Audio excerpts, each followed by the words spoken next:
अति प्रसन्न है कि हमारी निजी पार्टी बन गई। आज तक हम बिकाऊ थे।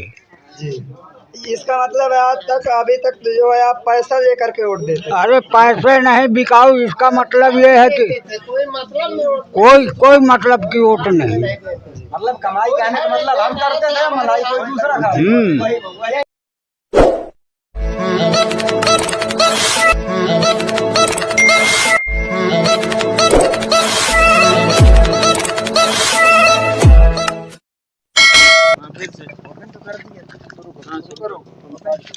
आप जो ये बाइक यात्रा निकाले, ये किस मकसद और किस कार्य के उद्देश्य से आप लोग इसको निकालने की आपको क्या आवश्यकता पड़ी? सबसे पहले राष्ट्र उदय दस्तक यूट्यूब चैनल को बहुत बहुत धन्यवाद। हम लोग ये साइकिल एवं बाइक यात्रा इसलिए निकाले हैं कि पहली बात तो हमारी नई पार्टी, इसका प्रचार करने की आवश्यकता है, जन जन तक पहुंचाने की ज़रूरत है।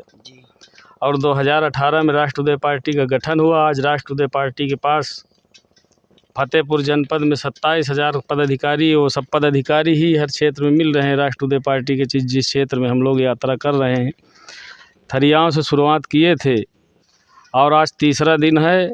सभी जितने भी पीछे छूट गए साथी, उनका भी धन्यवाद।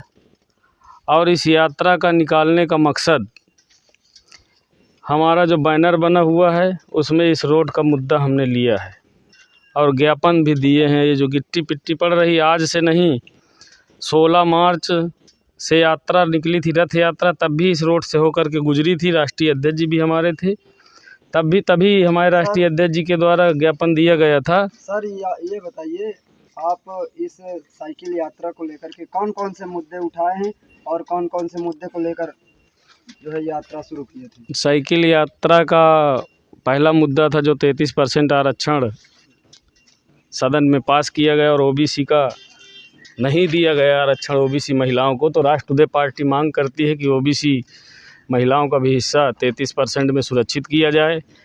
और जब तक जातिगत जनगणना नहीं हो जाएगी, जब तक सामाजिक न्याय समिति की रिपोर्ट नहीं लागू हो जाएगी, तब तक ये आरक्षण लागू नहीं हो सकता है। ये तो सिर्फ चुनाव का मुद्दा बना दिया गया है। अभी तो राष्ट्रपति के पास जाएगा, अभी पारित भर करके भेज दिया गया। अभी ये पूरी तरह से लागू नहीं होगा और चुनाव के बाद ये लागू भी नहीं होगा। ये तो सिर्फ मुद्दा ऐसे उठा दिया गया है। और दूसरा मुद्दा है कि जो गाय गौशाला में भी मर रही हैं और किसान भी परेशान है गाय से, ये भी मुद्दा है। प्रथम मुद्दा तो गाय के विषय में भी सरकार को विचार करना चाहिए कि जो बजट आता है 900 रुपये हर गाय में खर्चा किया जाता है, तो उसमें किसानों को दिया जाए और गायों को सुरक्षित किया जाए। और तीसरा, जो केंद्र सरकार के पास जस्टिस रोहिणी जी की आयोग की रिपोर्ट नहीं लागू कर रहे हैं, उसको लागू करें। तो जो पिछड़े SC ST के लोग हैं, ये जो जैसे उत्तर प्रदेश में 1700 थाने हैं, 351 तहसील हैं, 75 ज़िला हैं और 95 विभाग हैं, इनमें उन्हीं की हिस्सेदारी ज़्यादा है जिन्होंने सरकार बना के, अपने लखनऊ में सरकार बनाए, दिल्ली में बनाए। बाकी यहाँ तो सभी लोग वोट देने वाले बचे हैं, क्योंकि हमारे उत्तर प्रदेश में ये व्यवस्था है कि अपने हक अधिकार को जानते नहीं हैं लोग, अपने हक अधिकार की लड़ाई को जानते नहीं, इसलिए ठग लिए जाते हैं। तो धीरे धीरे शिक्षा आगे बढ़ रही है, तो अपने अपने हिस्से की लड़ाई, जागरूकता की लड़ाई आगे फैल रही है। और धीरे धीरे, और इतनी समय का जो मुद्दा चल रहा है, जिस समाज का राजनीतिक दल नहीं, उसके पास कोई बल नहीं और उसकी कोई समस्या का हल नहीं, क्योंकि बीजेपी ने ऐसा सिस्टम बना दिया है कि जो पार्टी छोटी छोटी बनाए थे उनको गठबंधन में ले करके और फोकस करती है वोट लेने के लिए, और चुनाव के बाद हटा दिया जाता है। अभी जैसे हमारे फतेहपुर ज़िला में सिर्फ इस राष्ट्र उदय पार्टी की वजह से जिला अध्यक्ष बनाया गया है, नहीं अभी तक कोई नहीं पूछ रहा था इस समाज को। तो मेरा सवाल ये है, क्या जिला अध्यक्ष बनाने के बाद पाल समाज को वोट दे देना चाहिए? क्या नहीं देना चाहिए? अभी हम ये अपने पार्टी का जिला अध्यक्ष जैसे पंडित जी को बना दें, ठाकुर साहब को बना दें, यादव जी को बना दें, तो क्या पूरी वोट मिल जाएगी? क्या नहीं मिलेगी। तो अगर पाल समाज होशियार होगा तो समझ जाएगा कि दल मजबूत करेगा तो तमाम ऐसी बड़ी बड़ी चीज़ें, जब छोटी छोटी चीज़ों को त्याग करेगा तब बड़ी चीज़ें हासिल हो सकती हैं। अगर ये लालच में पड़ जाएंगे कि जैसे अभी जिला अध्यक्ष बना के मंत्री के बराबर से ज़्यादा स्वागत कर दिया गया, किसी ज़िले में 1500 गाड़ियों से स्वागत नहीं किया गया, सिर्फ फतेहपुर में किया गया। तो इसीलिए किया गया है कि यहाँ पर राष्ट्रवादी पार्टी का संगठन इतना मजबूत है कि हम चाहें तो 5000 लोग एक साथ चल सकते हैं, मगर सबको अपने अपने क्षेत्र में जिम्मेदारी दी गई है। तो सब लोग कोई 10 मोटरसाइकिल, कोई 50 मोटरसाइकिल से अपने अपने क्षेत्र में मिल रहे हैं और ये यात्रा को सफल बना रहे हैं। और आने वाले समय में राष्ट्रवादी पार्टी इसी तरह मजबूत करता रहे ये समाज। और इस समाज में अभी खखड़ेरू में अल्पसंख्यक संगठन के जिला अध्यक्ष मोहम्मद इस्लाम प्रधान है वर्तमान में, जिला उपाध्यक्ष नसीरपुर ग्राम प्रधान राकेश पाल जी जिला उपाध्यक्ष हैं। सभी लोग इसी तरह के करीब 14 प्रधान राष्ट्रवादी पार्टी के साथ पदाधिकारी हैं।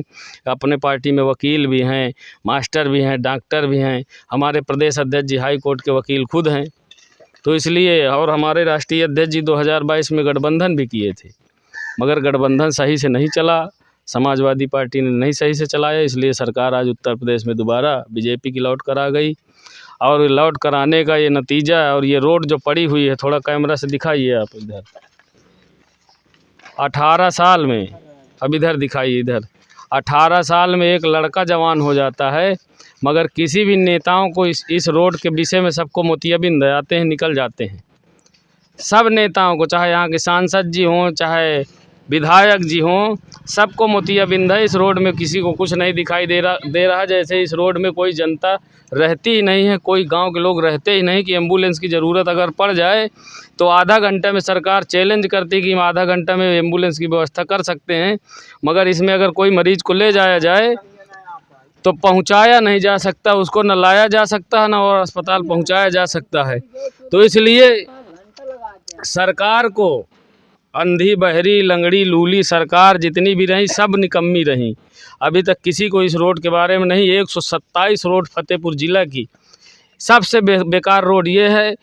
इसके बाद एक बेकार रोड वहाँ से लगा करके आगे तक बंधवा से लगा के बिंदकी वाली रोड बिल्कुल ख़त्म है। तो इसी तरह सभी रोडें ध्वस्त पड़ी हैं। और आने वाले समय में सभी लोग इस पर, सरकार से निवेदन है कि इस पर ध्यान दे। शासन प्रशासन से गिट्टी डलवाने से काम नहीं चलेगा। तो यही निवेदन है। और राष्ट्रवादी पार्टी का बताइए सर, कहीं ना कहीं आपका समाज ज़्यादा से ज़्यादा संख्या में भाजपा को ही सपोर्ट करता है। भाजपा को सपोर्ट इसलिए कर रहा था क्योंकि 76 साल की आज़ादी के बाद 84 में बहुजन समाज पार्टी बनी, 92 में समाजवादी पार्टी बनी, 1885 में कांग्रेस बनी, भारतीय जनता पार्टी बनी। सभी को वोट देता रहा और देते देते, और बैकवर्ड समाज का सबसे बड़ा वोट बैंक आज उत्तर प्रदेश में या भारत में कह लीजिए कि 4139 विधानसभा है पूरे भारत में। हर विधानसभा में 40,000, 50,000, 1,00,000, 70,000, 80,000 वोटर वाला ये समाज आज इसीलिए दूसरी जगह परेशान है। और राजनीतिक दल जड़ें नहीं मजबूत हैं, खोखली हैं। और जिस समाज की राजनीतिक जड़ें नहीं मजबूत होती, वो कभी अपनी लड़ाई स्वयं अपने दम पर नहीं लड़ सकता। इसीलिए बाबू रामपाल जी ने समस्या को देखते हुए राष्ट्रवादी पार्टी का गठन किया। अब गड़रिया समाज अगर समझ जाएगा तो इसकी समस्या का समाधान हो जाएगा। क्योंकि ये पार्टी का नेतृत्व गड़रिया कर रहे हैं, तो सबसे पहले गड़रियों को इस पार्टी को ध्यान देना चाहिए। और ध्यान भी दे रहे हैं। आज उत्तर प्रदेश नहीं, पूरे भारत में राष्ट्रवादी पार्टी का संगठन तेज़ी के साथ बढ़ रहा है। आज पूरे भारत में लगभग राष्ट्रवादी पार्टी के 12 लाख कार्यकर्ता हो गए हैं। तो धीरे धीरे कहीं ना कहीं 5 साल के अंदर इतनी बड़ी उपलब्धि हासिल करना ये छोटी बात नहीं है। और ये उपलब्धि ही बता रही है कि हम जिला अध्यक्ष बनाया गया है, तो हम लोग अच्छी रास्ते पे चल रहे हैं। तो अब हमारे साथ सर करण। तो सर, मैं आपसे ये पूछना चाहता हूँ कि आपको ये पार्टी बनाने की क्या आवश्यकता पड़ी? आप बीजेपी सरकार से नहीं खुश हैं, और आपकी जो पार्टी बनी है ये किस किस समाज की आवाज़ को उठाने का कार्य कर रहे हैं? सबकी 100% समाज के लोगों की आवाज़ उठा रही। जो जैसे पार्टियां सभी चल रही, ये भी चल रही। भारत में 2800 पार्टियां हैं, मगर चलती वही है जो सड़क पे आती है। तो राष्ट्रवादी पार्टी सड़क पे 2018 से बनी, लॉकडाउन भी लगा, तब से लगा के लगातार संघर्ष कर रही है। और 2022 में भी ये राष्ट्रवादी पार्टी ने दिखा दिया कि हम हिस्सेदारी की लड़ाई लड़ रहे हैं। हम केवल मंत्री सांसद विधायक बनने की लड़ाई नहीं लड़ रहे हैं। अगर मंत्री सांसद विधायक बनने की लड़ाई होती तो अखिलेश यादव जी सीट दे रहे थे, हमारे राष्ट्रीय अध्यक्ष जी तुरंत उसको नकार दिए।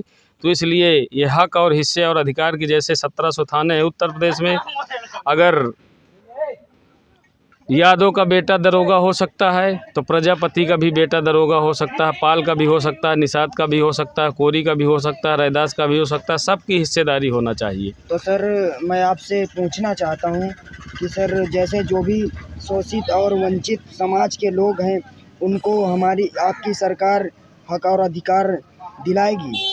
बिल्कुल दिलाएगी। शोषित वंचित समाज देखो, 76 साल की आज़ादी के बाद 21वीं सदी चल रही, अभी शोषित वंचित समाज हमारे भारत में रह रहे हैं।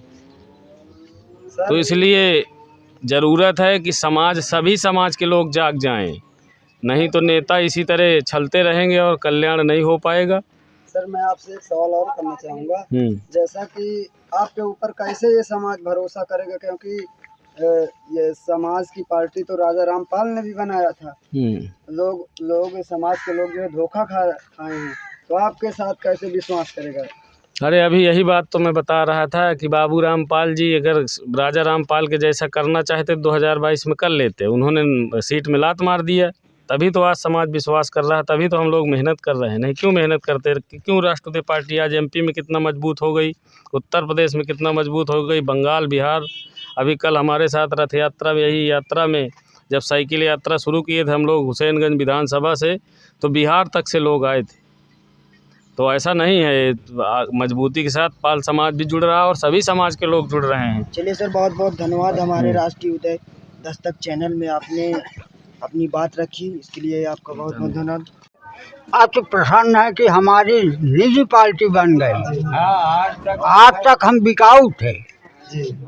इसका मतलब है आज तक, अभी तक जो है आप पैसा लेकर के वोट देते? अरे पैसे नहीं, बिकाऊ। इसका मतलब ये है कि कोई मतलब की वोट नहीं। मतलब कमाई करने का मतलब हम करते थे, मलाई कोई दूसरा खाए।